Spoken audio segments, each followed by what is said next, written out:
coding the analog waveform. How we can code analog waveform? Any idea? Modulation. Yeah, modulation, right?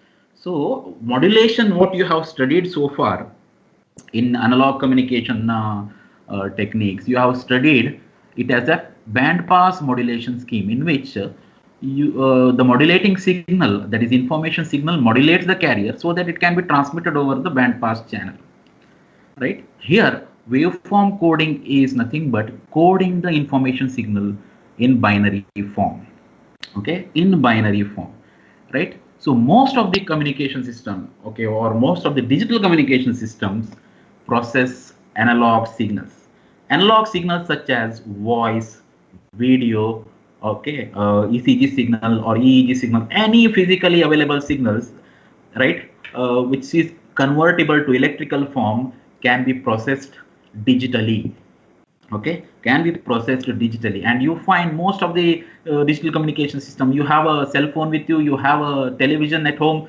right, you have a DTH you use, right, the signal that is coming, right, so voice or a video that you get is purely analog in nature, right? So but the system that processes these signals are digital systems, right?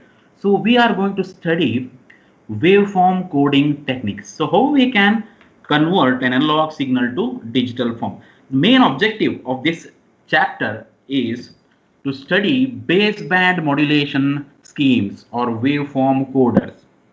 What do you mean by baseband signals or baseband entity? Any idea? So baseband signals are the original signals which are at low frequencies. Original signals means is there any other signal which is not original? So for example, if we take some video signal that is from 0 hertz to like 20 kilohertz or 30 kilohertz. So in the form of electronics, we can speak, or mathematically we can speak, a baseband signal is a signal whose spectrum is centered around 0 hertz. Yeah, 0 hertz, right? Passband or band pass signal is a signal whose spectrum is centered around some center frequency, like some FC, frequency other than 0 hertz, right? So we'll study a few baseband modulation techniques are nothing but the conversion of analog signal to digital form, right? What are the advantages of converting analog signal to digital form? Do you know any advantage? So digital systems are developed. Digital processing is actually a very developed area, Yeah. so we can process the signals very efficiently. So that just because it is developed one, you can process the signal very efficiently, right? So the conversion of analog signal to digital signal leads to a binary signal or a digital signal which is rugged to transmission, noise, and interference. Okay, these are many factors which leads to the advantage of converting analog signal to digital form. Ruggedness to transmission, right? So you have bits or digital data at discrete intervals. You can see that it can be easily recovered, right, with minimum possible effect of noise on it, okay, noise and interference. Then efficient regeneration of coded signal. Say once I convert an analog signal to binary signal, I will get ones and zeros, right? Yes or no?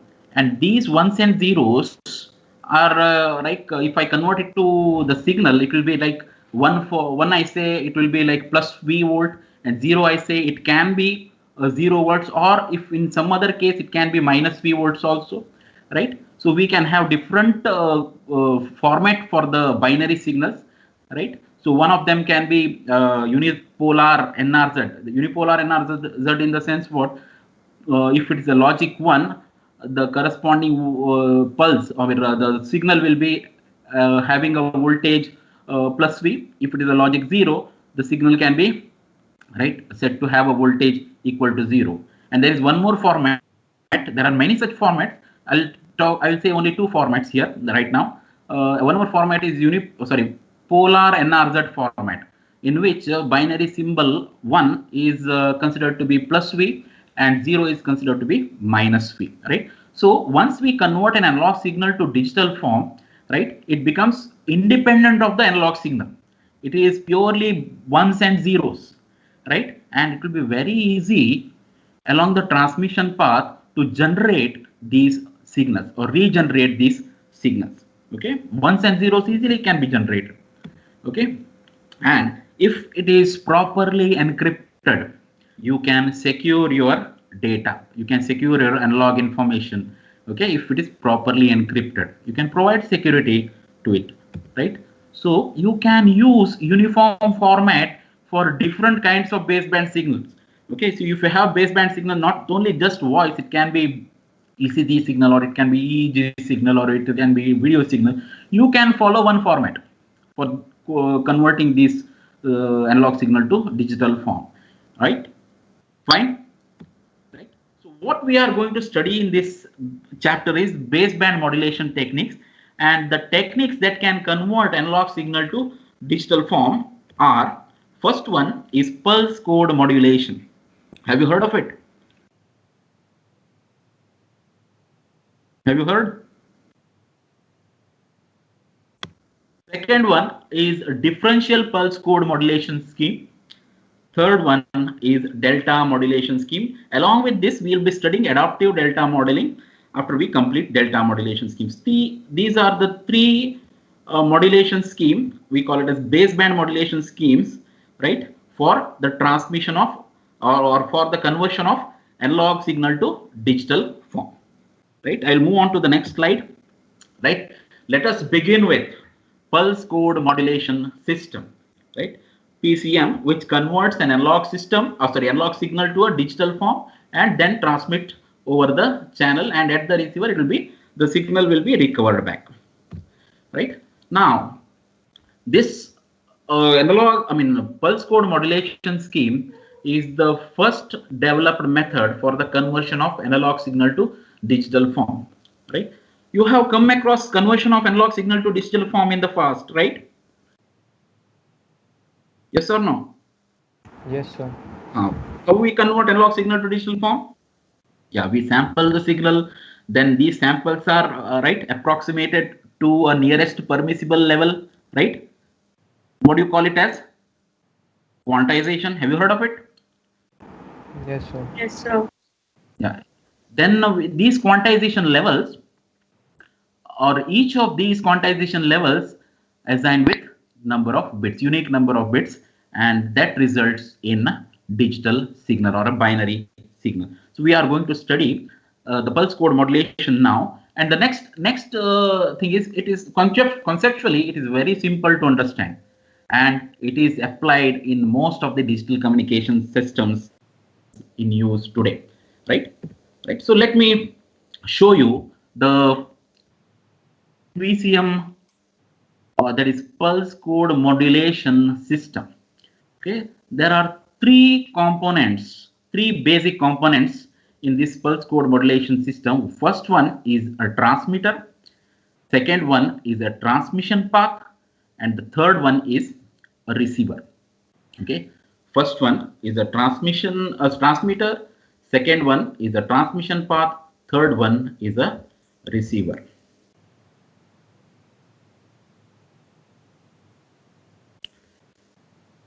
Okay, so the first component what you have is a source of continuous time message signal, right? So this continuous time signal can be a voice, right, which is converted in the form of an electrical signal. It can be an ECG signal, it can be an EEG signal, right? Any physical signal can be converted to electrical form by using the transducer. We all know it, right? So this will lead to a message signal, right, which is an electrical quantity, and this is understandable by any electrical system.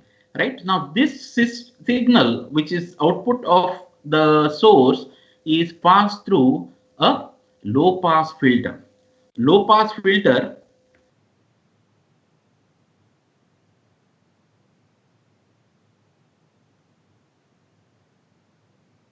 low pass, why you use low pass filter? Low pass filter is used to remove out of band signal of the signal emitted by the source, right? Suppose I have a voice signal, okay, right? What is the bandwidth of the voice is around 3300 kilohertz, right? And low pass filter will have a upper cutoff frequency W, right, in such a way that it will not include any frequency content greater than W hertz, right? If it is a voice signal, right, so W will be around say 4 kilohertz, okay, W will be around 4 kilohertz, right? So that it will not be allowing any frequency signal greater than 4 kilohertz, right? So it will remove the out of band noise or any extra signal which is not related to the voice signal, okay? So now the signal, now once it is passed through voice signal, once it is passed through a low pass filter, it becomes a band limited signal, isn't it? It becomes a band limited signal, right? Now this signal is passed through a sampler. How do we need to sample the signal?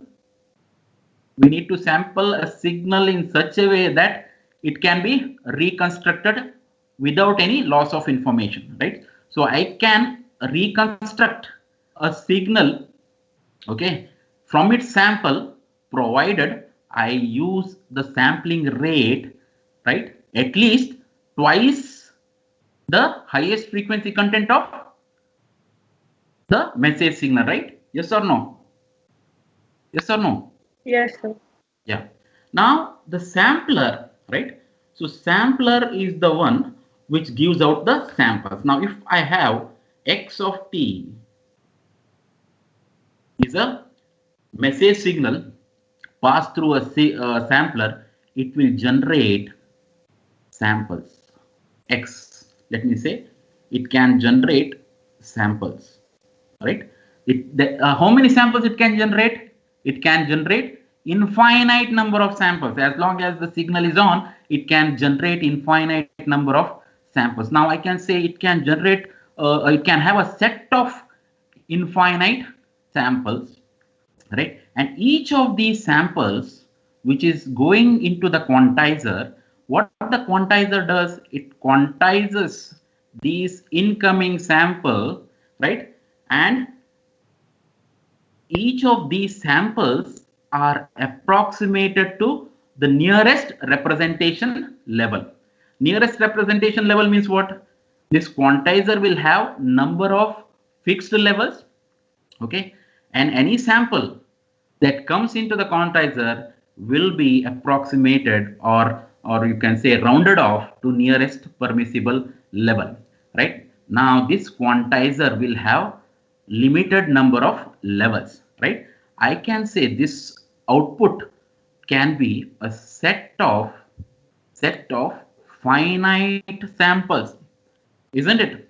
I can say this output of the quantizer is a set of finite samples. Now this is a infinite set of infinite, right, samples, and this will be a set of finite samples, right? I can say this S, right, can have a finite level. Say I can say S1, S2, and so on up to SL. There can be L finite levels. I can have infinite number of samples, but I can have at the quantizer output as L finite levels, right? Each of these levels, right, are unique, okay? And any signal, say X or sample X is fed to the quantizer, will be approximated to any one of these levels, right? Any one of these levels, that is S1 to SL, any one of these levels, and the one which is incoming to the quantizer will get one of these levels, and one of these levels will be assigned with a binary code, okay? Suppose I say I have 8 levels. I have 8 levels or 8 right these discrete levels. How can I encode these 8 levels, or any one level, or how can I encode each of these levels? I can encode each of these levels with how many bits? How many bits? It's Yeah, 3 bits. So yeah, 3 bits, right? So I can encode these with 3 bits. Now if I increase L, say if I go for taking the levels as 16, I can encode each levels with 4 bits. I can go for say 32, 64, 128, like this. If I go, I find I can assign more and more number of bits to each of these levels, right? So if I go for 128 levels, I can assign 7 bits to each level here, right? So the thing is, infinite number of samples I have, i I get finite set of samples at the output of quantizer, and this quantizer output, right, based on the number of levels what we have, will be encoded, right, depending on the number of levels. Right now this encoder output will be in binary form, right? So binary form signal will be converted to a circuit quantity, or the signal form, right? Electrical signal. Suppose I have a binary signal 10111010 like this, right? So I can have a PCM corresponding to this data. This binary data is 1 0 1 1 0, right, 1 0, and so on. So I can write, say, this as 1 0 1 1 0 1 0, and so on, right? How this signal will look like, we get the encoder output as binary data. I can, and I mean, I can have a signal format as either 0 for, say, symbol 0 means 0 volts. I can have say symbol 1 means, say some plus volts, right? So this is called on-off format, right? So on-off format in the sense, what, for 0 it is off, for 1 it is on. It's on-off format, and even it is sometimes called NRZ unipolar format. So NRZ unipolar. So I will tell you about one more format. So there are many formats. I will not discuss all of them. One more format. So NRZ polar format. I thought I will tell you now itself to some extent, so that we can solve some problems. When we come across problems, it will be very useful to us, right? So symbol 0, right, here it is 0. So I can assign a voltage, say plus minus V, okay. And for symbol 1 here, this is symbol 1, I can assign a value called plus V, right? So this is called NRZ polar. NRZ polar format, right? Now the PCM signal, which can be one of these, or right, say let us restrict ourselves to NRZ unipolar format, right? So PCM signal looks like this. So this is a NRZ unipolar format.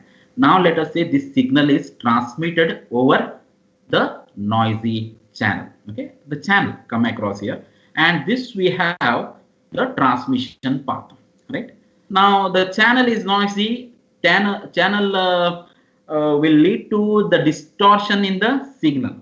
So due to the distortion, right, due to the distortion, there is a possibility of the signal getting degraded here, okay. There is a possibility that signal get degraded in the sense, what, it will be somewhat out of shape, right? It will be somewhat out of shape, right, along the transmission line, right? So because this communication system, in this communication system, I have a transmitter at one place and a receiver at far away place, right? So I have, say for example, I have a transmitter here with me in my cabin, and I can say receiver is with Jane, one of your student, right? He has got, right? So I need to transmit signal. So So I need to transmit this PCM signal. See here, I am not doing any band pass modulation scheme here. I am using a transmission line, right? So this will be my transmission path, right? So by the time this right signal get, this signal get transmitted along the transmission path, right? I have some systems called regenerative repeaters. Okay, regenerative repeaters. I have got these regenerative repeaters.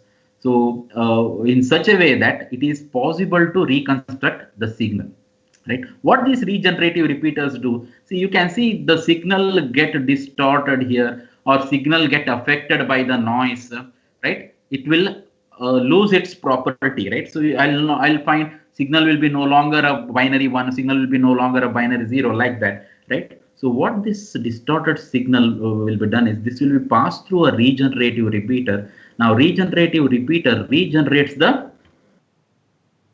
PCM. So this weak PCM is passed through regenerative repeater to get a strong PCM. Okay. So again, along the transmission line, after a few kilometers, we have one more repeater, right? Or we can have several repeaters between the transmitter and the receiver, so that at the end we get a signal which can be easily regenerated. Right? As far as regenerative repeater is concerned, I will discuss it separately later after I complete quantizer. Okay, regeneration circuit. Now regeneration circuit will give me a strong PCM here, right? It is strong PCM, right? And then it is passed through a decoder. What do you think the decoder will do? Whatever the encoder has done, opposite of encoder will be done by the decoder, right? So here for particular quantized level, encoder assigns a binary code, and for a particular code, decoder assigns what? A particular voltage.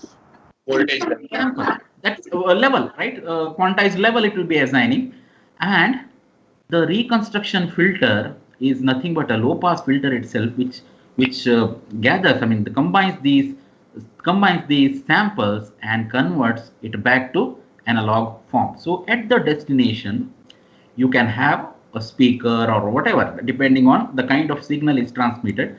You can play the signal, you can receive the signal. Any doubts here?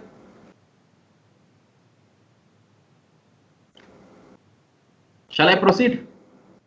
Yes, sir. Right. Let us begin with, so our focus mainly in PCM, our focus mainly will be on quantization. Okay, there can be uniform quantization or non-uniform quantization. First, we begin with uniform quantization. What do you mean by quantization? Quantization is nothing but, right, representation of the incoming samples to a nearest level, right? Representation of incoming samples to a nearest level, right? So incoming sample is a signal sample, right?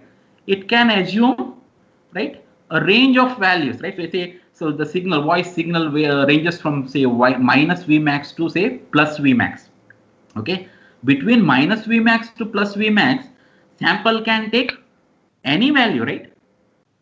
Sample can take any value from minus Vmax to plus Vmax, right? Any value in the sense what I can have infinite number of samples, right? In a range of minus Vmax to plus Vmax. Suppose if I tell you how many voltages we can have in a range of -1 to +1, right? -1 volt to +1, I can name infinite. Say I can have right, infinite values. I can ask somebody to tell, he will tell many values, or anybody can tell any values between -1 and +1. There can be infinite samples or infinite number of levels from -1 to +1, right? So I cannot keep encoding each of these levels mentioned by any student. Say I cannot right, encode easily, right? It's not possible, right? Infinite levels from -1 to 1. I cannot give unique code for these levels. So for that reason, what we do is we quantize, right? So sample incoming sample, which can be, right, any value between two, right, any value in a range of values, right, has to be quantized so that I will get limited number of levels, so that I can encode these limited number of levels. So what happens when I take a sample and I quantize it to a nearest level, I will end up in getting error in the signal, right? Yes or no? If I take a sample and quantize it, and for that I have to represent a signal, that sample, to a nearest level, right? It may not, that level may not be same as what the sample value is. It can be different, right? But I have to approximate it to nearest level. It may lead to error, right? Yes, sir. Yeah. So what that error should be? Error should be in such a way that it should not be distinguished by the end user or the human ear if it is a voice signal, human eyes if it is a video signal, and so on. So we have to use a quantizer like that. Okay, so there are two kinds of quantizers: uniform quantizer and non-uniform quantizer. In uniform quantization, let us begin with uniform quantization. Again, we have two kinds of quantization. One is mid-thread quantizer. Have you heard of it?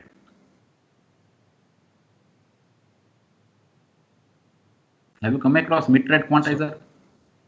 Have you studied these quantizers? No, sir. Yeah. No, sir. Yes. No, sir. We Yes or no? haven't seen them. No, sir. No, No, you sir. not. Right? So mid-thread quantizer, right? There are two kinds of quantizers. One is mid-thread quantizer, other one is a mid-riser quantizer, right? So any sample that comes in, okay, to the quantizer will be quantized to a nearest level, and output of the quantizer will be, right, your new level, right? Suppose I have this as a quantizer. Okay, I have incoming sample is X, and what the quantizer does is quantizer processes on this sample and assigns a new value to it, Y is equal to Q of X. Right? Now this quantizer is the linear system, right? Right. So it is something like y equal to, right, Q of X, y equal to Q of X, right? It is a linear system. It adds or subtract a value with this sample so that it will get a nearest representation level, right? And we can better understand this by means of the characteristic, right? Now the characteristic has a staircase approximation. What do you mean by characteristic? It is the graph of input voltage to output voltage, right? So the system is linear, right? So y equal to Q of X is simply takes X and adds or subtracts error with it, right? Adds or subtracts error with it, and will give you a new output, right? So it's a straight line approximation, I can say, but the transfer characteristics has a staircase approximation, right? So this is nothing but a transfer characteristic of a mid-thread quantizer. Why the name mid-thread? Now you can see this is a thread. Okay, this is a thread, and the mid-thread, the midpoint of this thread. Now these are threads. These are threads. So midpoint of a thread, here you can see, is a origin. Okay, is an origin, right? That is the reason why it is a mid-thread quantizer. Now these lines, so these vertical lines,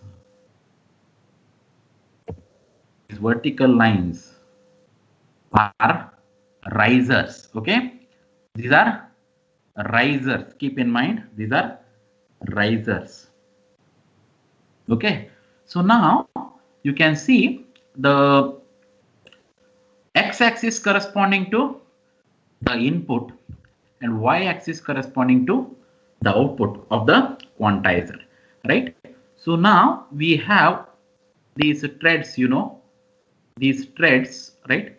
and I have labeled this as minus delta by 2 plus, minus delta by 2 here, plus delta by 2, then I have 3 delta by 2, 5 delta by 2, and these are nothing but decision levels or decision thresholds. Okay, these are decision thresholds. You can see plus or minus delta by 2, plus or minus 3 delta by 2, plus or minus 5 delta by 2, plus or minus 7 delta by 2, and so on, right? So on. So these are decision thresholds. What do you mean by decision threshold? Now, if a sample falls in any one of these thresholds, right? So suppose say I find a sample falling in this, right? I have a sample. I'll just draw a sample, input sample, right? Whose value falls in the interval corresponding to delta by 2 to 3 delta by 2. What the quantizer will do? Quantizer will assign a value equal to delta for this sample. Okay, sample which has fallen in the interval corresponding to delta by 2 to and 3 delta by 2. Okay, right? Sample corresponding to sample falling in the interval of delta by 2 to and 3 delta by 2 will be assigned with the step size of delta. Now what this delta is here, delta is actually a what? What is delta? Delta is actually a midpoint of this interval, right? Yes or no? Delta is actually a midpoint of this interval. Yes or no? Yes, sir. Yes, Yeah. sir. Now the height of this here is delta, right? Now I can say the size or step size of this quantizer. What is the step size of this quantizer now? It is delta. Step size of this quantizer is now delta, right? So for both input, that is decision level, decision threshold or decision levels, the step size, decision or width of the decision threshold is delta, and width of this y-axis, I can name this y-axis as what I did actually when the sample was falling in the interval delta by 2 to 3 delta by 2. I have assigned this sample as what? I have assigned this sample as what? Delta. Right? I have represented this sample as delta. That means I should call these levels, right? So these levels are, what is this? What is this? These levels are representation levels. Okay, representation levels. So now width of the decision levels and the representation levels is common. Okay, delta is the step size, we can say. Now this quantizer has a step size delta, right? Step size delta, right? Now what this is, peak to peak excursion, right? So the input sample can take on any values from -7 delta by 2 to plus delta. This means peak to peak excursion means input can take on any values from -7 for this particular characteristic I'm talking about, right? For this particular characteristic which is shown, input sample can take on any value from -7 delta by 2 to plus 7 delta by 2. That means the input voltage, if I name it as, say, this as minus x max and this as plus x max, okay, plus x max, the peak to peak excursion is 2x max. Okay, peak to peak excursion is 2x max. Okay, so input can take on, right, any values from minus x max to plus x max. There is one more term you come across, overload level. So overload level means what? The input does not exceed this level. Okay, input does not exceed this level, and this itself, if it all input exceeds this level, this becomes not a proper way of quantization. So we should see that input level should not exceed minus x max to plus x max. Okay, any doubts here?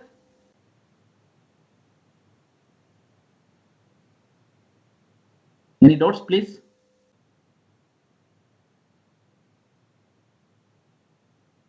Right. Now I have how many steps here? 1, 2, 3, 4, and so on, right? Yes, no, yes or no, right? I have many steps here, right? So I can call this as one interval. So any sample falling inside this interval, any sample falling in the inside this central interval, right, can be represented with its midpoint, right? Can be represented with its midpoint. Its midpoint is nothing but minus 3 delta. Okay, right? So I can say there are some. Say I have how many steps here for this particular characteristic? How many steps I have? Can you tell me? 1, 2, 3, 4, 5, 6, 7. Right? I have 7 steps, right? Or 8 steps. 8 steps. It depends, right? So I can say let L be number of levels. So I have L number of levels, right?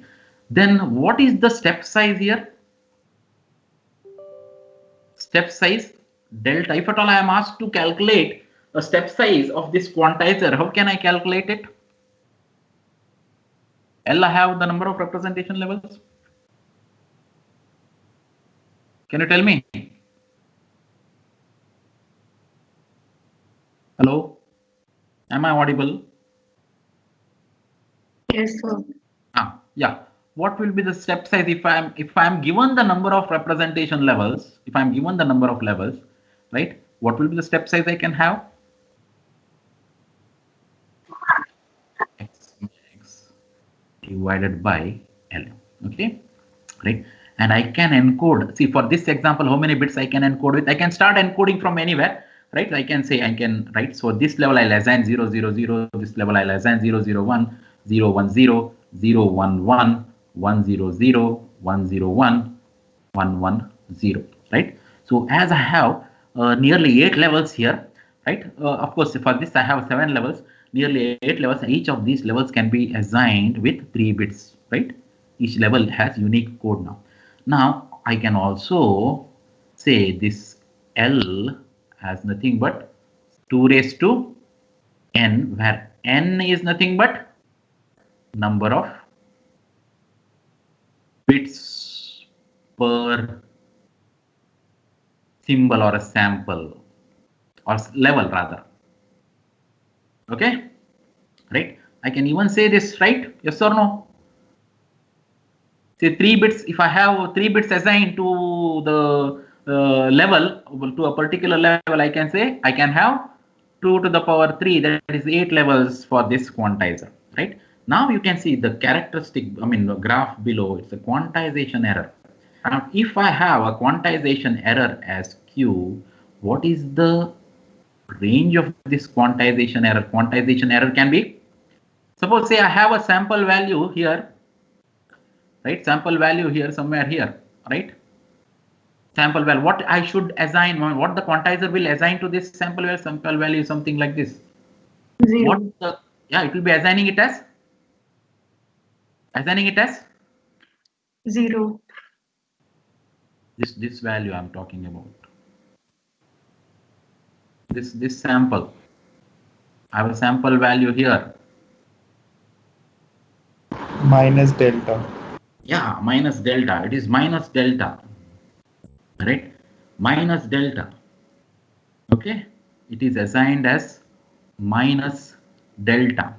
Now, if the sample value is somewhere here, exactly on the threshold,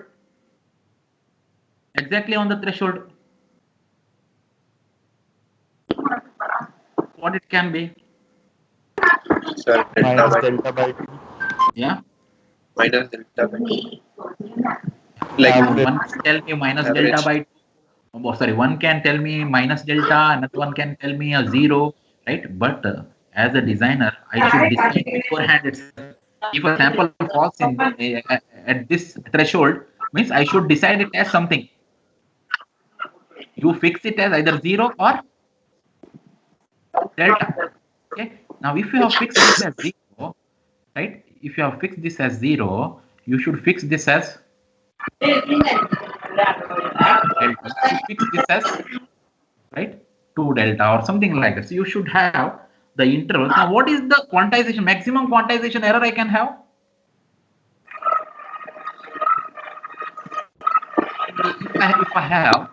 If I have this as zero, I mean this sample incoming sample zero, sorry, minus what do you call delta by 2, right? Minus delta by 2 is value of incoming sample, and if I represent it as minus delta, what is the quantization error I will get? Please. Minus delta by 2, sir. Minus Yeah, delta minus by delta by 2. Now the quantization error can be minus delta by 2 to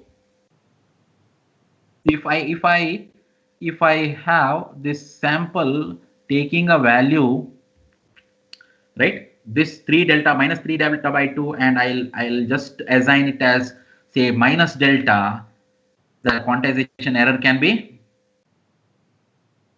plus delta by 2. Now this quantization error is nothing but the difference between the sample and what? Sample and the system output. sample and representation level, right? So this is nothing but quantization, range of quantization error.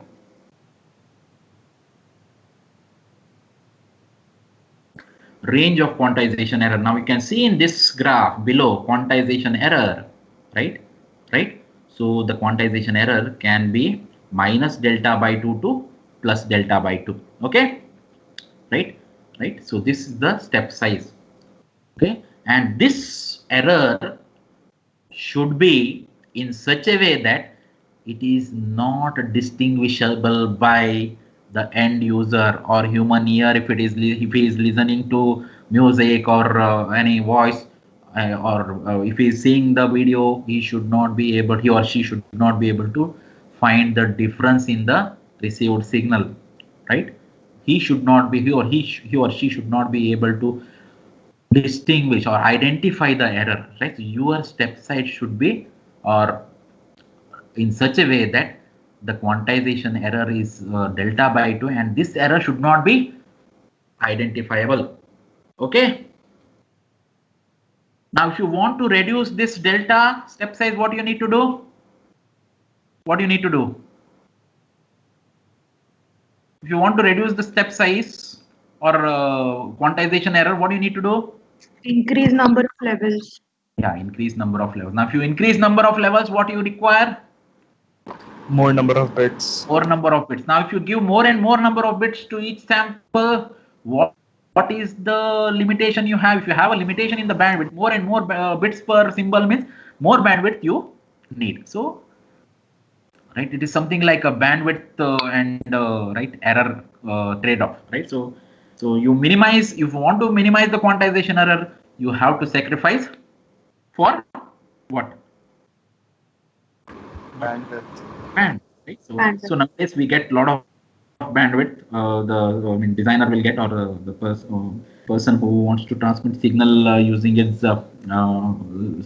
system will get the bandwidth, but he has to pay for it. Okay, right? So this is about mid-thread quantizer. Similar to this, we have mid-riser quantizer. So I will not I don't think I need to explain anything about this. But what is the difference between this characteristic and the characteristic that you have studied for mid-thread quantizer? Now this is the mid-riser quantizer. I want to know. I want you to tell me now the difference between the mid-thread and mid-riser quantizer. It was horizontal from minus delta by 2 to delta. Right? So these are all risers, These are all risers, right? So midpoint of the riser is the origin. Okay. And as far as number of representation levels is concerned, how many levels I have here? Right, peak to peak excursion is somewhere, right? Right, you can say minus 4 delta, that is just difference in minus 7 delta by 2 to plus 7 delta by 2, right? How many, I mean, the levels I have here, representation levels 8, right? 8. So compared to mid-thread quantizer, which has levels 7. So I have in mid-riser quantizer even number of levels. In mid-thread quantizer, what? Odd number. Odd number of levels. Now you can see the thresholds, right? Thresholds here, decision thresholds: delta, 2 delta, 3 delta, 4 delta, delta, minus 2 delta, minus 4 delta, and this representation levels, right? I have delta by 2, 3 delta by 2, right? So what these representation levels are basically nothing but are the what? Are the midpoint, okay? Midpoint of threshold, okay? Midpoint of the interval, okay? Got it? Yes or no? Representation levels. Now, if this is one interval, interval 1, interval 2, 3, 4, 5, 6, 7, 8. So I can have how many intervals in a quantizer? I can have number of intervals. In general, if I have to speak number of intervals or quantization intervals is equal to what? Number of levels. Number of levels, L, right? Number of quantization intervals are nothing but L. Now, if I mention in general interval ik, right? So ik here, P an interval, right? Right. This is interval 1, 2, 3, 4, so on. So ik interval, I can define this as the xk greater than or equal, sorry, rather,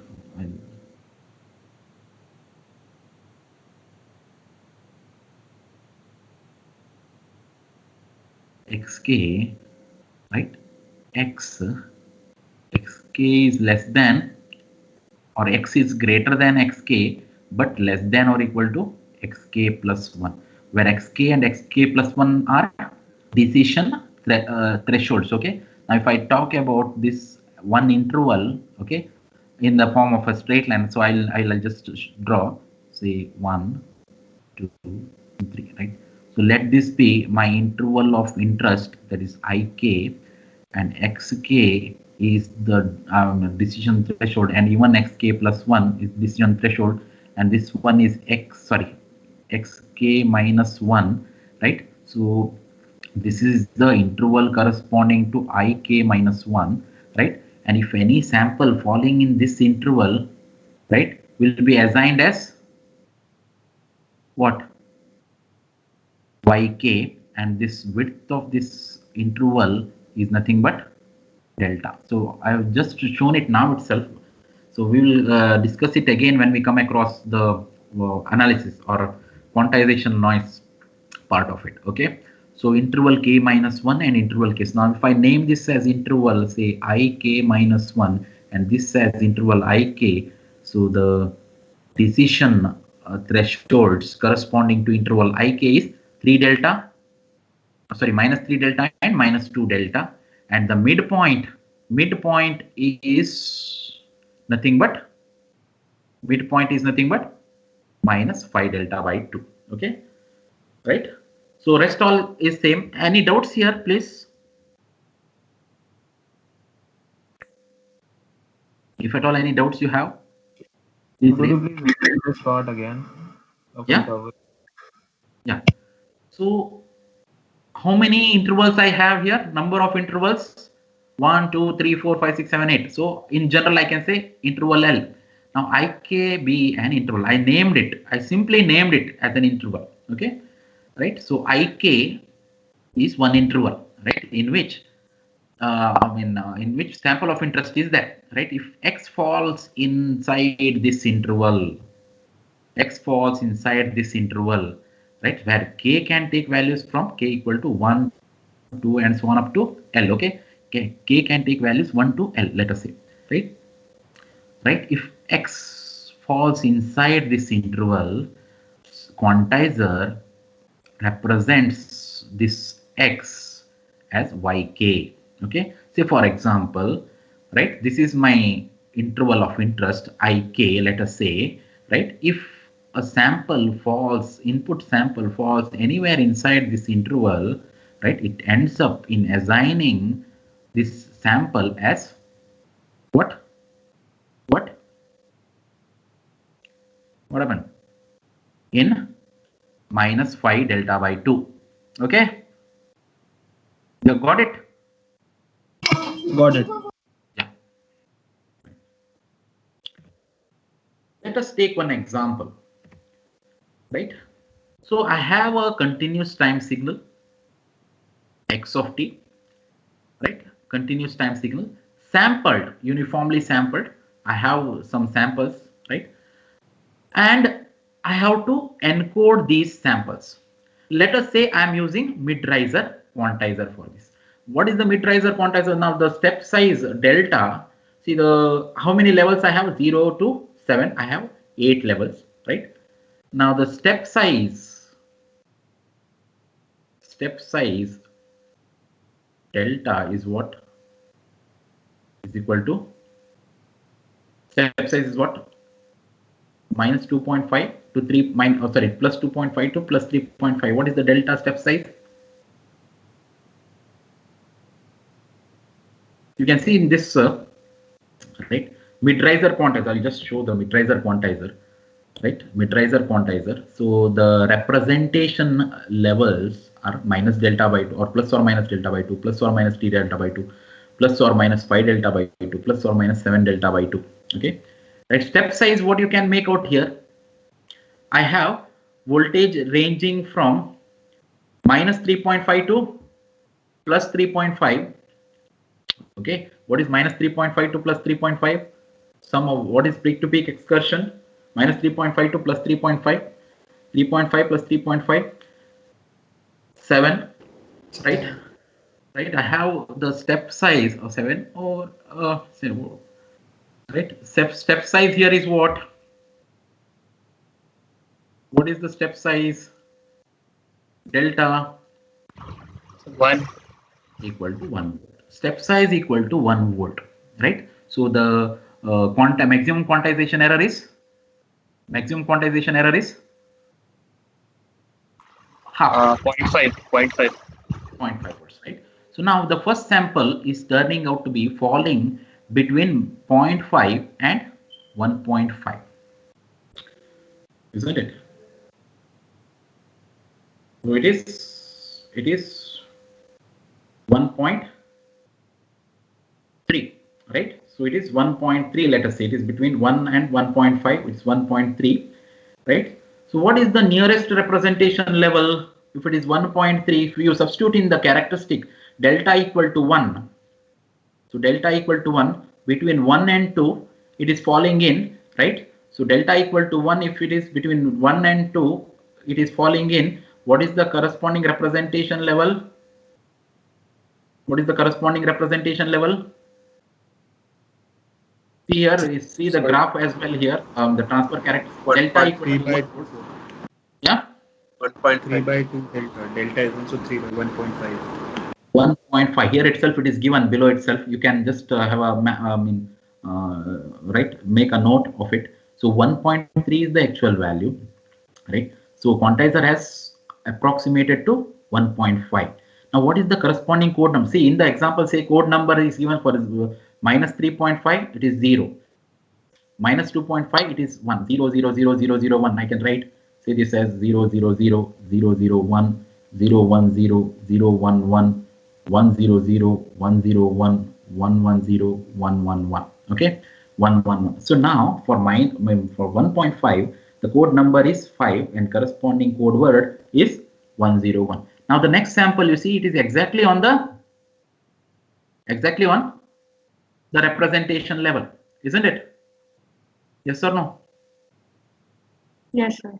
Yeah, exactly on the representation. I mean, just maybe 3.6, maybe zero point 0.1 volt is difference, but it is very close to it. It falls inside the interval corresponding to 3.5. So you can, there is no coding for fourth one. So it is made as level 7 and it is 111. So next one you can see it is falling, right? So it is falling between, what is this value?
Yeah, can you hear me, Raj?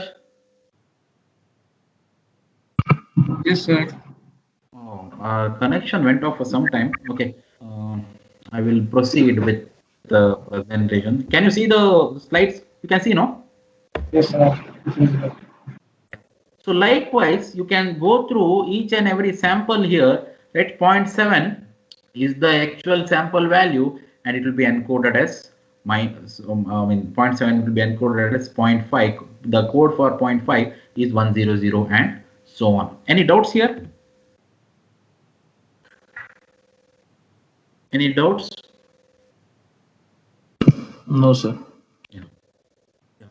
Let us discuss which I left out, regenerative repeater. Where do we use this regenerative repeater?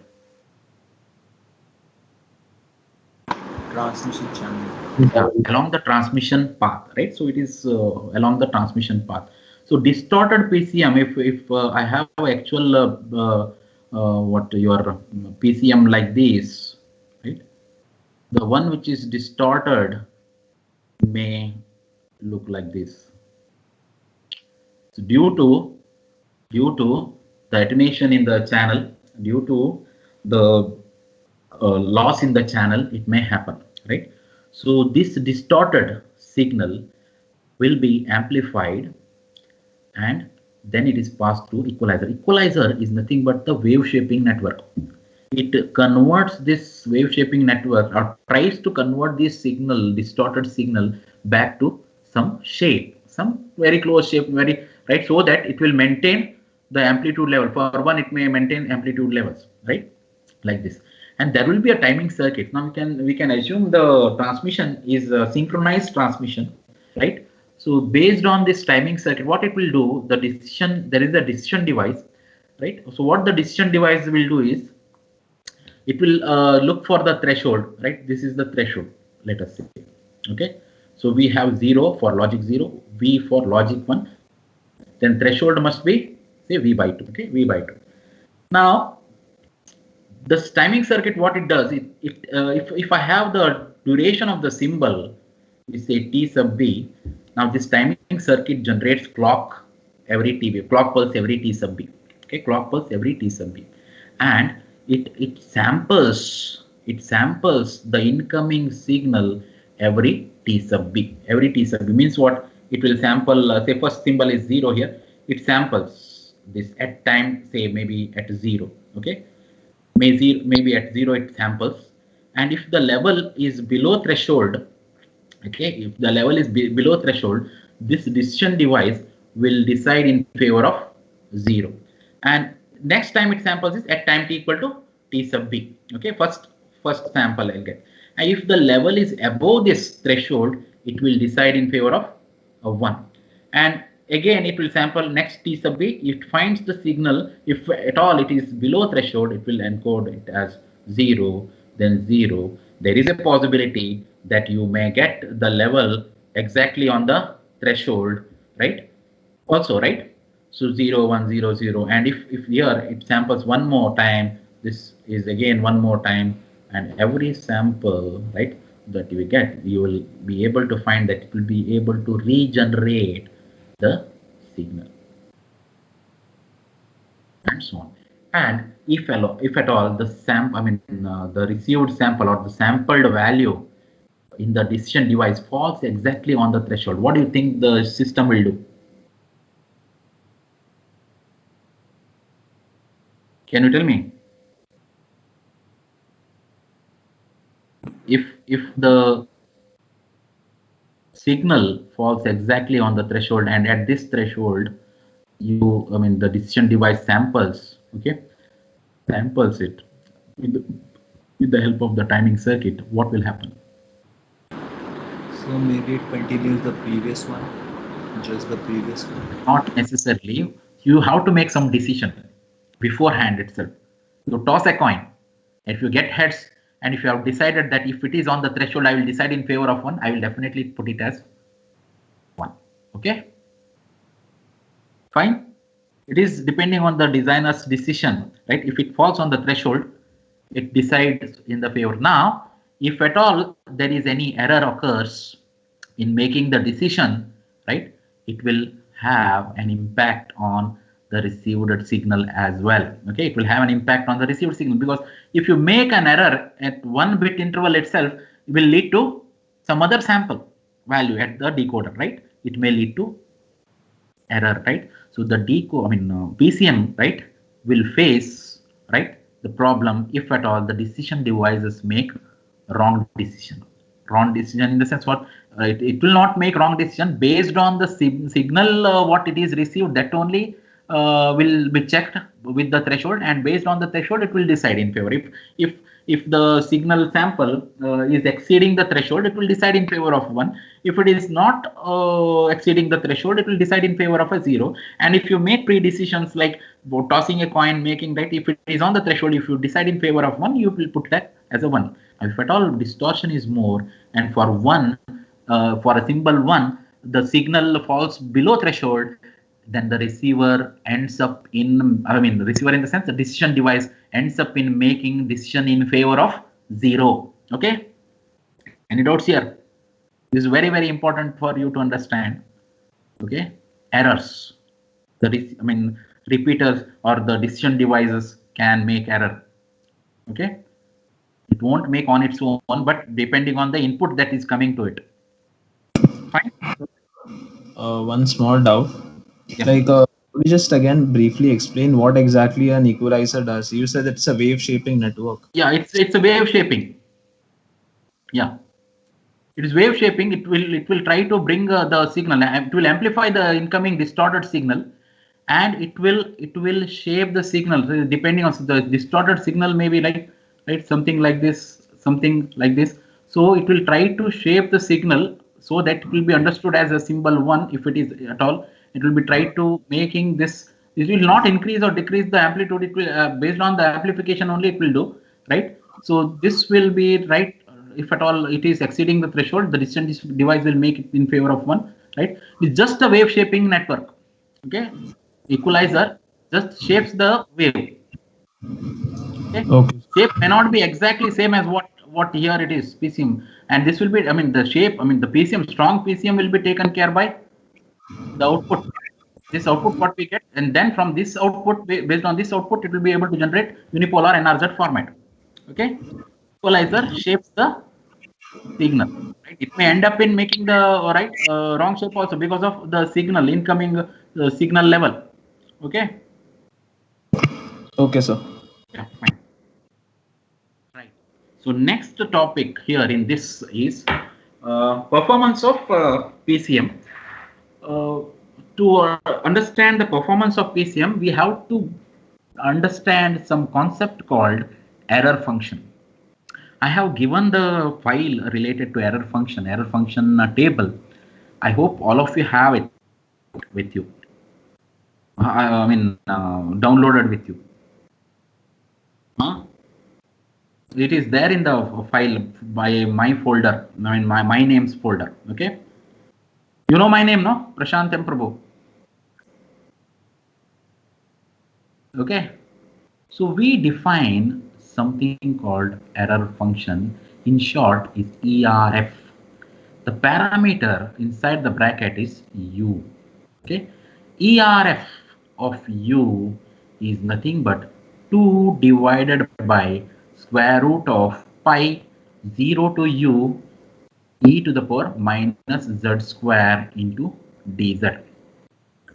We have studied integration, differentiation and all, right? But it is not easy to evaluate this.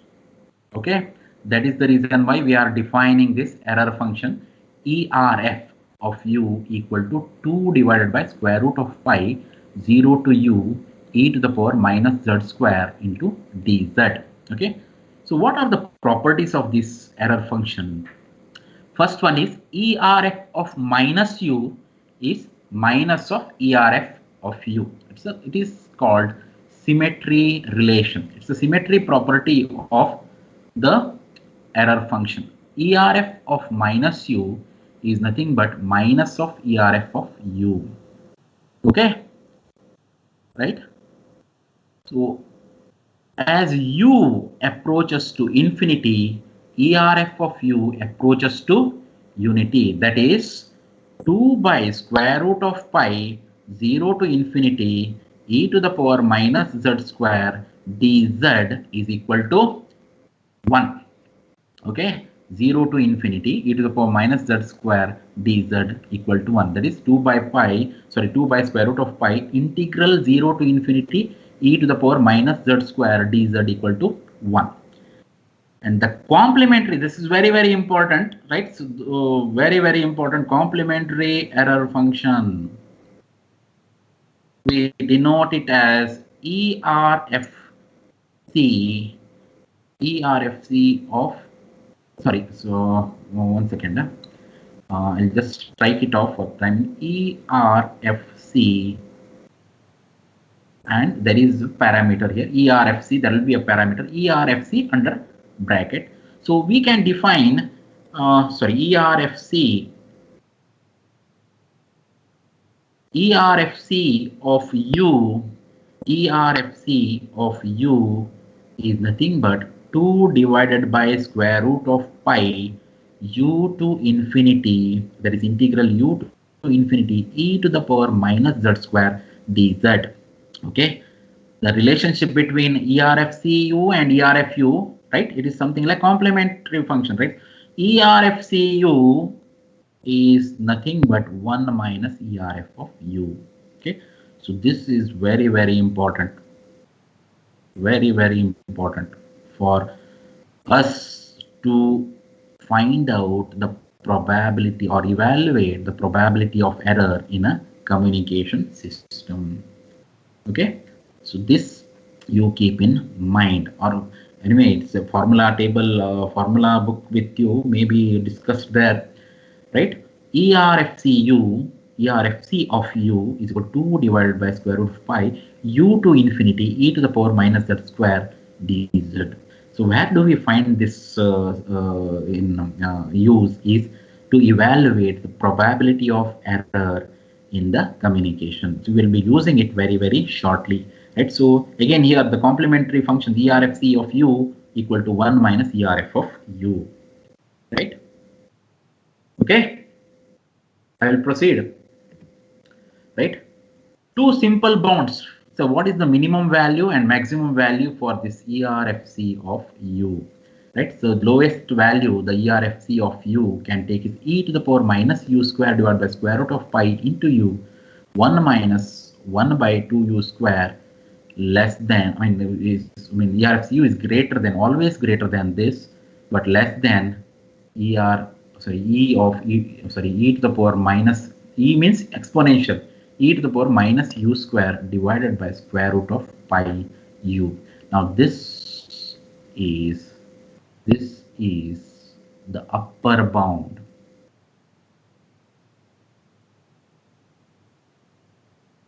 of error function, complementary error function, ERFC. ERFC stands for complementary error function. Okay, complementary error function. ERFC stands for complementary error function. Right now, for large positive number of u, if u takes large positive value, we can consider the upper bound itself. Right, if it is large positive value, we can say ERFC, that is complementary error function of u, is e to the power minus u square divided by square root of pi into u. So this is the approximate value of ERFC of u for higher u. Okay, yeah, for large positive values, we can say large positive numbers, we can say this, we can approximate ERFC of u as this using this formula. Okay, right, so let me just show you the table, right, complementary error function table, right. So this is very important. I think it is there with you now, right. So x is the like parameter u what we have used in the past. ERFC, complementary error function of u, it is for 0 it is 1.00 and so on, right. So you can see x taking value from 0 to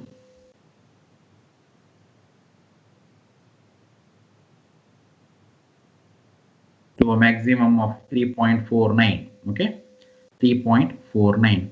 Now if you have a value of x, you can easily find error function of x, complementary error function. See, if a value of x is say 0.47 you have, you can find out error function from the table as 0.506255. Okay, and if your complementary error function value ERFC of x you get somewhere say here, right, 0.0000 and 80, the corresponding value of x is 3.49. Okay, using table, right, you can find out. If at all the x exceeds this, what you will do?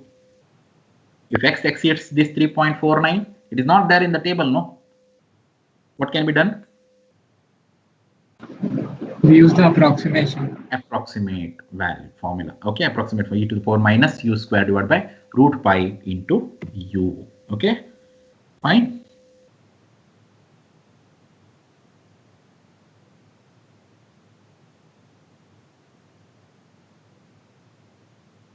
Okay.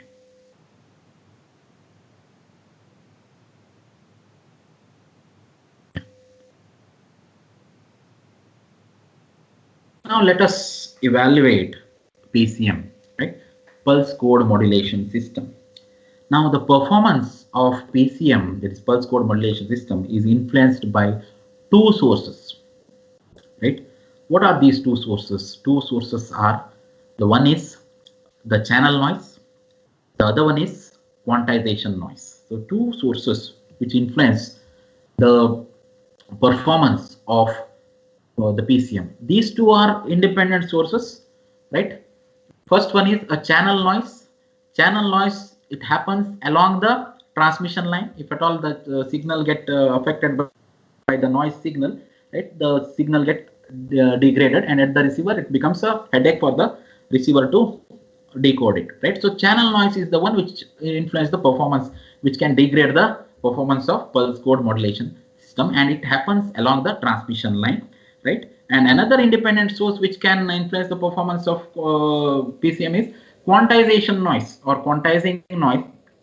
Where it occurs at the transmitter level itself, right. It occurs at the quantizer, but it will be carried along the receiver. It will be carried along the receiver. At the receiver only, also it will be affected, right, if the quantization noise is there, right. These are called two independent sources.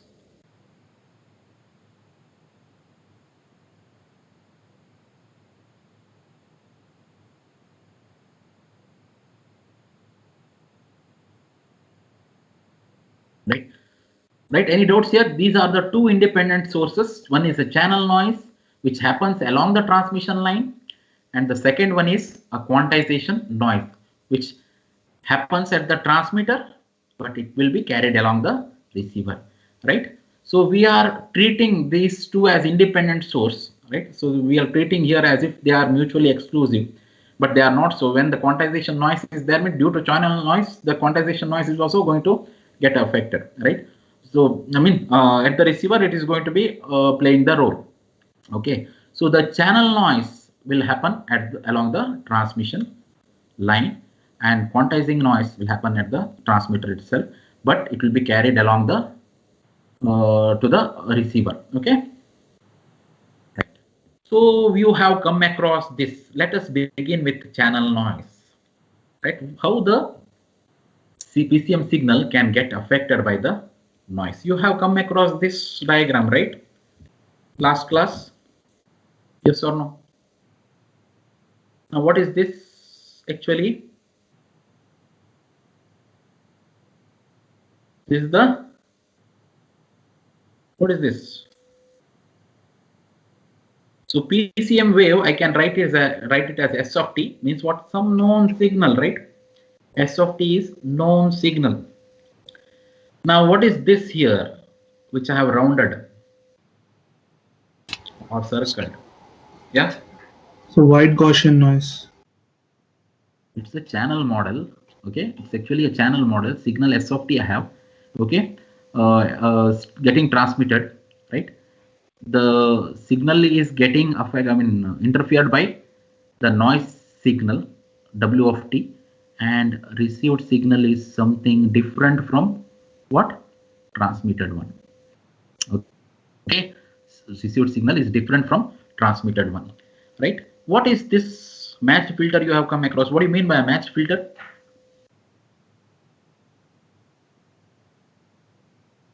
Matched filter is the one which has an impulse response matched with the transmitted signal, right? So basis function, isn't it? Right?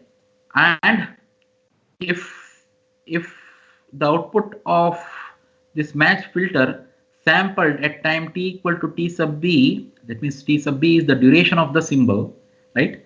I'll get this as x1, right? What is this x of t?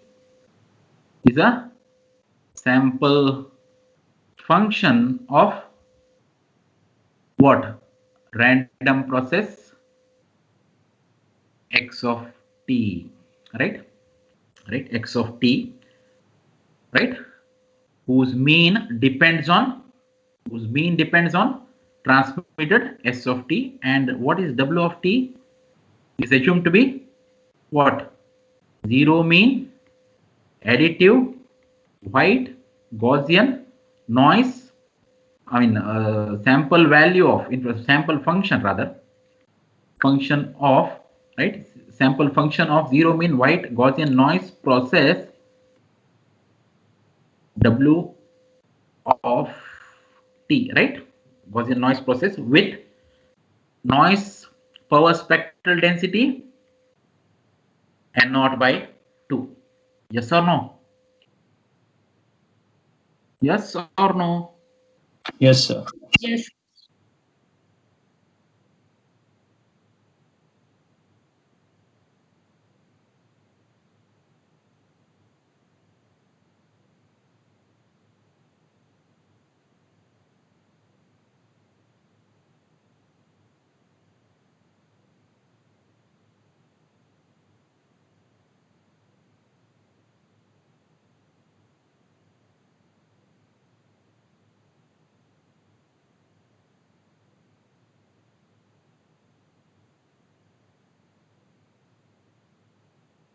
Yeah. Am I audible now? Yes, sir.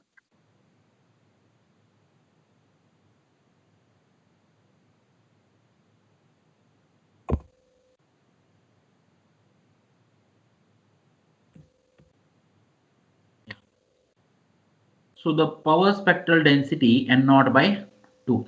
So we are saying this as x of t is nothing but the sample function of a random process x of t, whose variance is, what is variance? Whose variance is same as, right? Yes or no? Whose variance is same as the noise per spectral density. Yeah, which you have proved already, which you have done already, right? Yes, Yes. or no? Yeah, right. Now what is this x1? I mean, sorry, x1. So you can see it is passed through a match filter. Match filter and sampler is an alternative to your correlation, right? As autocorrelation filter, right? What do you call that? Correlator circuit, isn't it? Correlator circuit, right? So x1 is what? What is x1? What is x1? Sample value of random variable x1, whose mean, what is the mean of this? Mean depends on the signal sent, and variance n naught by 2, same as noise. Now assumption is x of t is a white sense stationary, so x1 is the sample value of the random variable x1, capital X1. So it will have the conditional mean depending on, right, depending on the symbol sent and signal sent, and variance is equal to n naught by 2. Now the signal sent can be either symbol 0 or 1, right? Symbol 0 in the form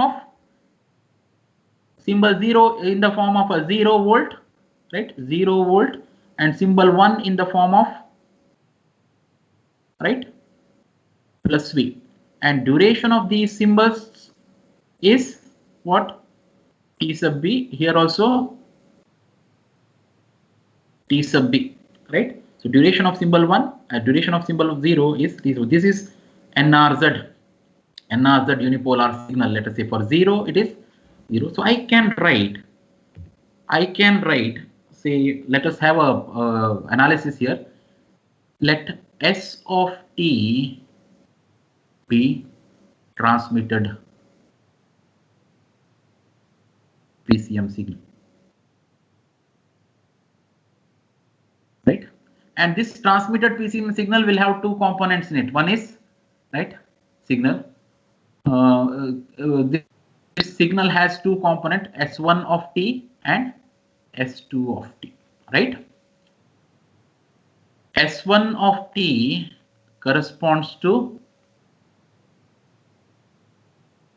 say symbol 1, and S2 of t corresponds to symbol 0. So now I can define S1 of t, right? What is S1 of t? For symbol 1, I can say let the symbol be of duration t sub b. Okay, I can say the symbol S1 of t as usually how we represent a signal, right, as a linear combination of, right, say j equal to 1 to n Sij phi j of t, right, where n can be, I mean, j can take values 1 to n, and there are only two signals, S1 and S2. I can have I equal to 1 and 2, right? Yes or no? Hello? This you have come across in the past. Yes, sir. Yeah. And Sij, so now for this signal S1 of t, right, so S1 of t can be written as S11 phi 1 of t. Okay, S1. What is S1 of t? S1 of t correspond to symbol 1. Sorry, symbol 1. This is 0 volts, and this voltage is, say, V, and duration of this symbol is T sub B. Duration of this symbol is T sub B, right? So what this S11 then? S11, what S11 says actually? Hello. S11 in Gram-Schmidt's orthogonalization. Root of E1. Yeah, E1 or Emax. Let the maximum, where Emax is the energy or maximum energy of signal S1 of t. Okay, right? What is phi 1 of t? Phi 1 of t, 1 by root t. Why I have taken root t sub b? Why I have taken root t 1 by root t sub b? Because duration of this symbol is t sub b. What is this phi 1 of t now? Phi 1 of t is the basis function. Now the basis function is to have unit energy, right? Yes or no? If at all I want to have a unit energy of this basis function, now I can say this S1 of t in this form is basis function. In this S1 of t in this form, I have for symbol 1, right? Symbol 1, right? If I have S1 of t for symbol 1 like this, what should be the basis function in phi 1 of t? Should also be a square wave of amplitude 1 by root t sub b. Yes or no? Or in general I can write, I mean, sorry, as a whole I can write S1 of t is nothing but E max by t sub b. Sorry.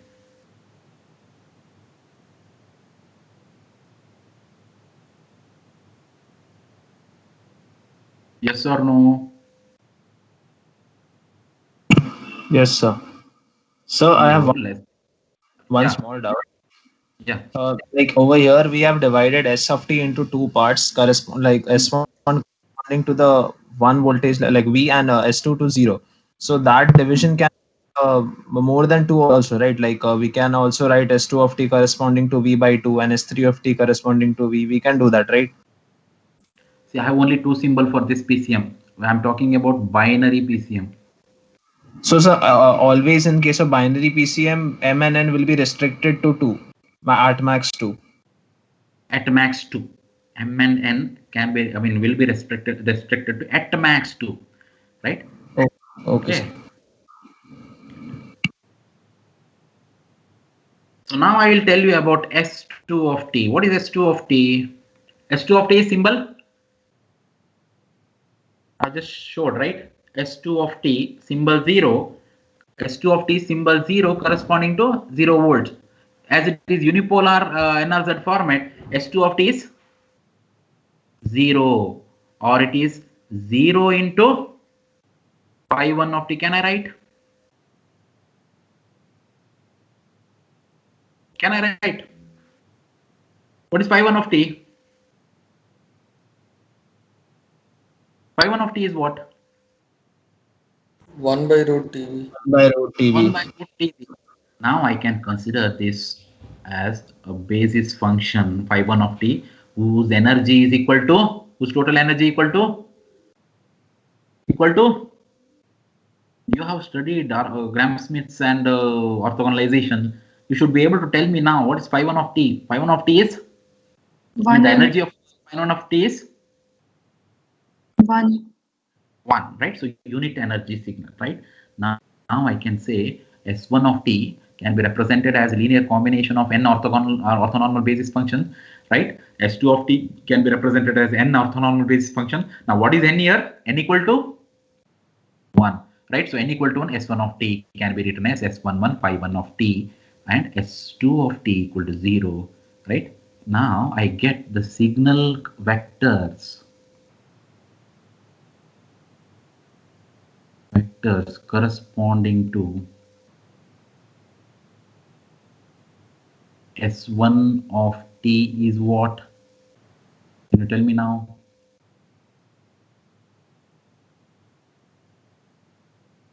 Right? It's a single dimensional, right? I can represent the signal S1 of t as a point in a single dimensional vector space, right? So S2 of t is nothing but corresponding to, okay?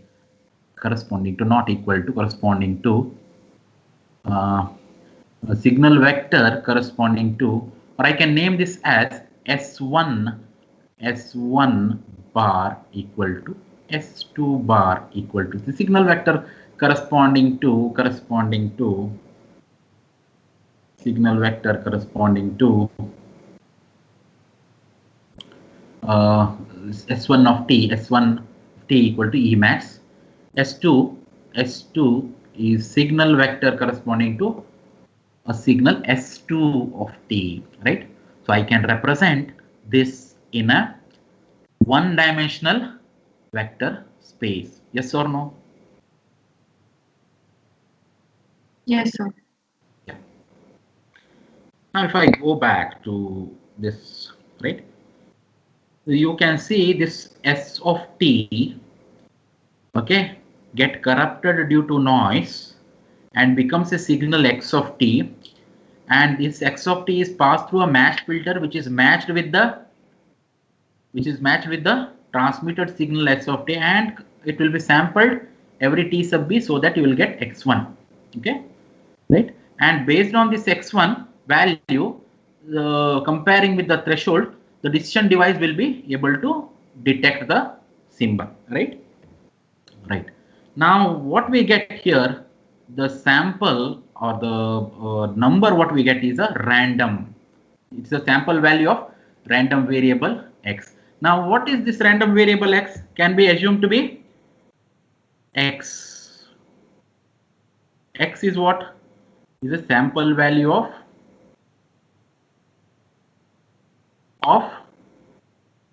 Gaussian random variable, right? Random variable x1 with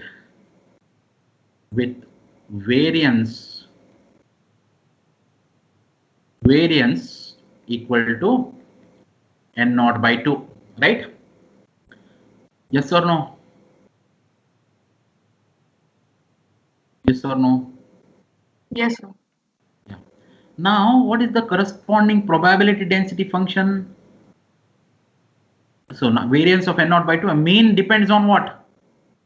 Mean depends on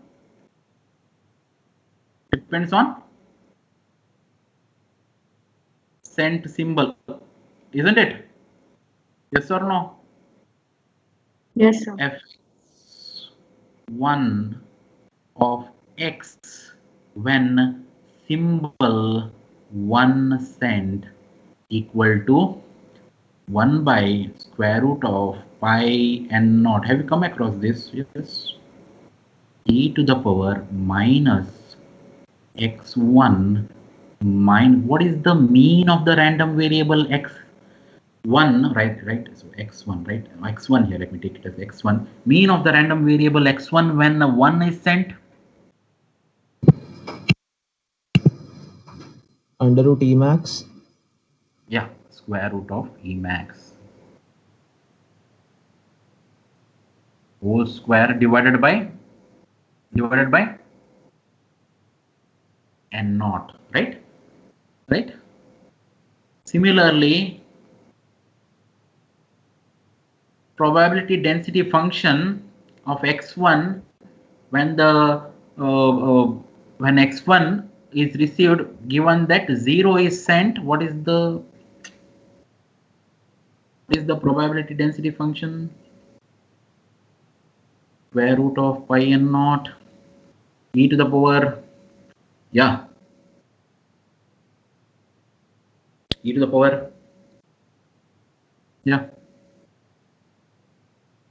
x1 Squared. squared, x1 squared divided by n naught, because mean of the random variable x1 when 0 is sent is 0 is sent is 0.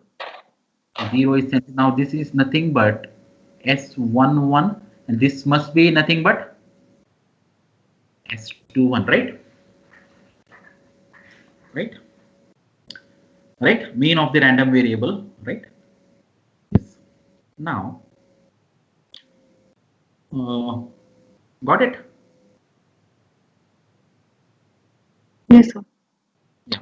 Now there is a possibility if you look back, symbol 1 might have been sent, right, due to noise in the channel. Okay, after passing through a match filter, then passing through a switch, then you get x1, a value may fall below threshold,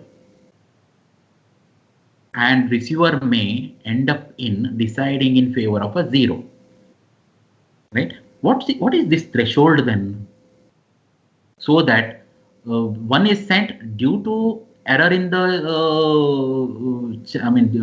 at the receiver due to the noise, signal may fall below threshold and receiver may end up in decide in favor of 0. Let us say the threshold is the one above which the x1 will be decided in favor of 1, below which x1 will be decided in the favor of 0, right? And let us say if x1 exceeds threshold, it will be deciding in favor of a 1.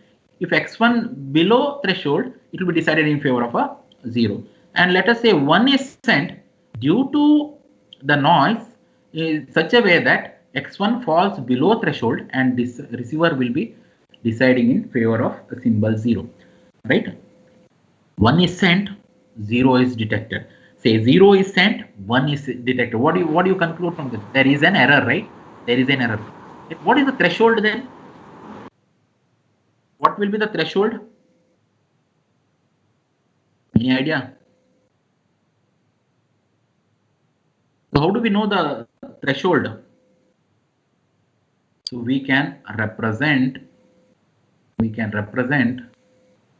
a signal in n-dimensional vector space. Say basis function is this phi1, and this one is the symbol, the point corresponding to symbol s2, and it is for 0, right? Vector corresponding to symbol 0, and this be a point corresponding to symbol s1, that is symbol 1, right?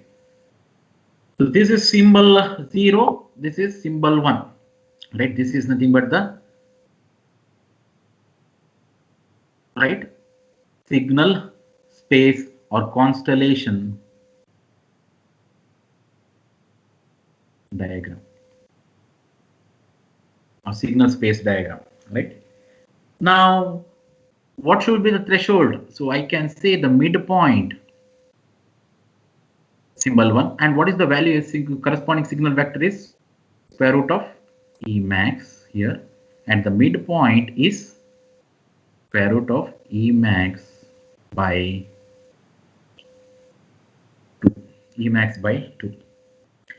Now, what should be the threshold here? What should be the threshold? Threshold equal to E max by 2. So we can divide this signal space into regions, right? Yes or no?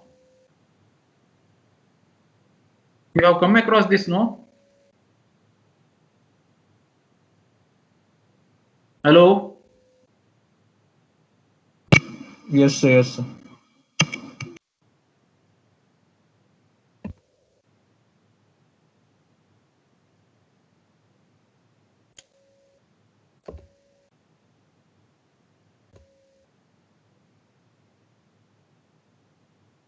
Right. Yeah. So the signal space diagram, right?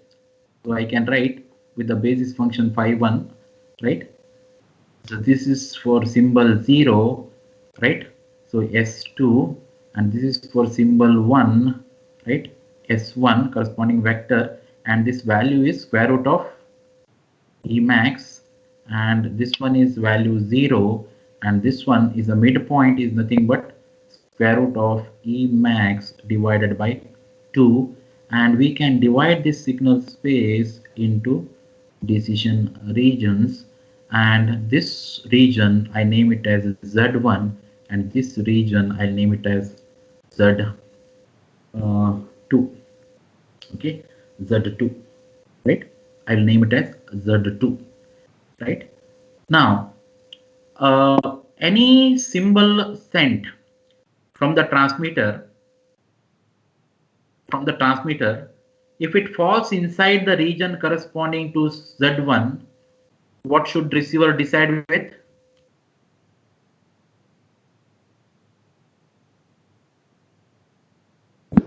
So it should output 1. Yeah. Z1, Z2.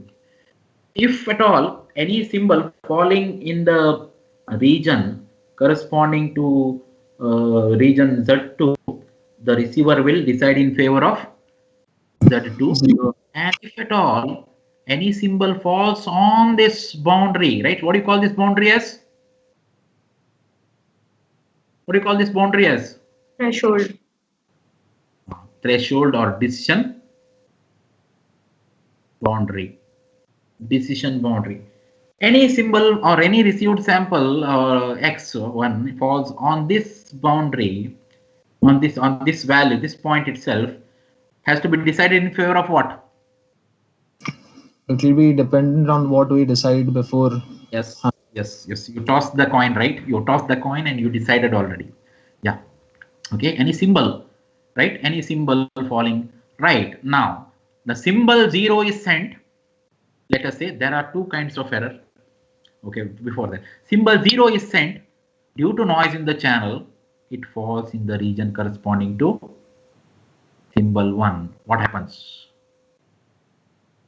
Receiver will decide in favor of? Receiver will decide in favor of? Receiver will decide in favor of? Hello? Receiver will decide in favor of?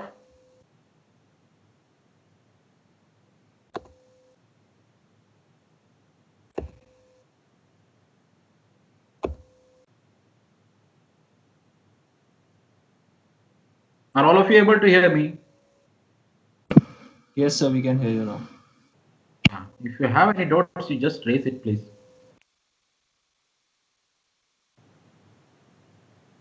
If a symbol sent is 0 and it falls inside the region corresponding to Z1, receiver will decide in favor of a symbol 1. 1.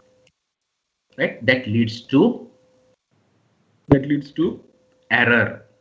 And if symbol sent is 1 and the received, due to some noise in the channel, received symbol falls inside the region corresponding to Z2, receiver will decide in favor of 0. That leads to error. Right? So there are two kinds of error.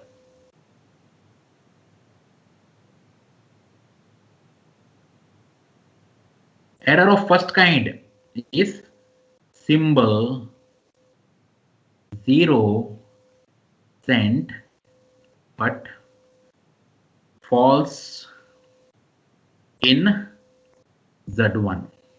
Okay. One more kind is symbol 1 sent but false in Z2. Right. These are the two kinds of error. How to evaluate the probability of error? Okay. So, any doubts here so far? Please raise it. No, sir. If you are not able to understand, also then raise it. I have sent you the material. Okay. Just go through it as well. Okay. And if you face any difficulty, you can raise it during the next class also. Just for the, I will not be able to complete this topic by 5 o'clock. So that's why I thought to stop it here. Okay.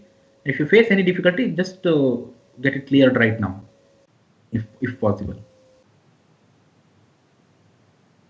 Yeah, all of you.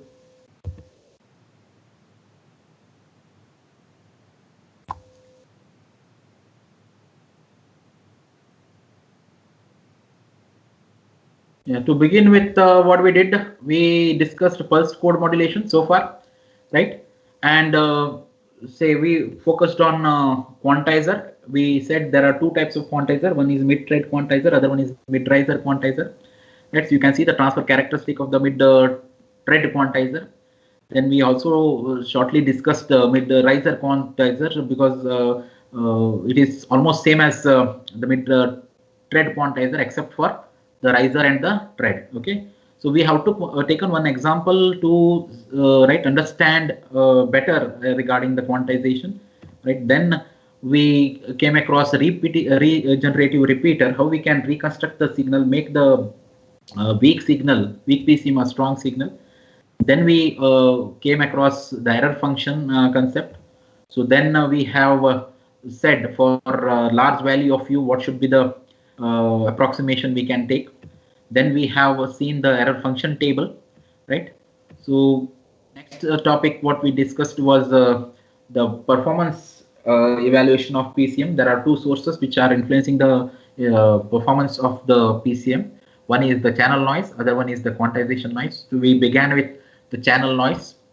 Okay, the channel noise, due to the effect of noise in the channel, what will be the situation at the receiver? So we have come across so far in the channel noises, there is a possibility of error due to the noise in the channel. Okay, transmitted symbol is 1. If transmitted symbol is 1, the signal at the receiver or symbol at the receiver may fall into the region corresponding to 0, and receiver will decide in favor of 0.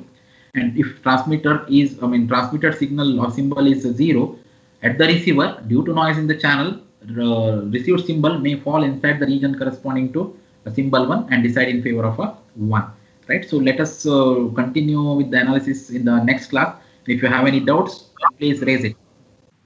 So one very small doubt, like when you mentioned about hello. Yeah. Can you hear me now, sir? Hello. Yeah, I can.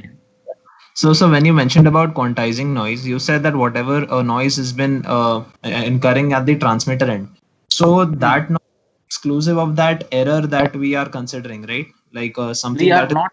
We are considering it as a which one? Considering it as a independent source. Okay. Though it will be affected. I mean, I have error in the signal, quantized signal, right? It may be different from actual sample. Actual sample in the it may be difference. There may be difference of amplitude. Okay, maybe difference of amplitude, right? Okay. And this error, is not considered along with the channel noise. Okay, it will be treated as independent source. The reason for it is, right, the signal, quantization error is a signal dependent. Signal, voice signal, for example, x of t, it is a signal dependent, because I have taken the sample, but I have quantized it as nearest level, but there is an error, right? Yes, sir. There is an error. That error is signal dependent, which is carried along the transmission line, and at the receiver also it will come into picture. Okay. As far as channel noise is concerned, now the signal which is converted to binary form or a digital form, ones and zeros. Okay. Hello. Okay, sir. Understood, sir. Ones and zeros are independent of the signal, voice signal, that is x or x of t, isn't it? Yes, sir. Ones and zeros, binary, are independent now, right? Whatever the corruption occurs, yeah. I got the point. Hello. Yeah. Tell me.